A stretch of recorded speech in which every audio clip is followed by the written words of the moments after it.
নমস্কার, আমি জয়িতা ব্যানার্জি।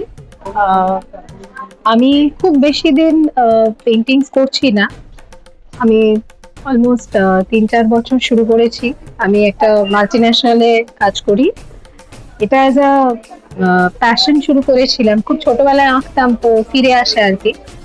এই ছবিটার পেছনে যেটা আমার চিন্তা ভাবনা, সেটা হচ্ছে যে আমাদের ভারতে প্রচুর স্থাপত্য শিল্পকলা আছে, যেগুলো আমরা, যে ইন্ডিয়ান স্কাল্পচার যেগুলো আছে, সেগুলো এখনকার জেনারেশনে একটু দেখা উচিত। আমরা, মানে আমার চেষ্টা এটাই ছিল যে ওটাকে কালারিং পেপারের ওপর কিরম করে ফুটিয়ে তোলানো যায়, so that it will come alive again.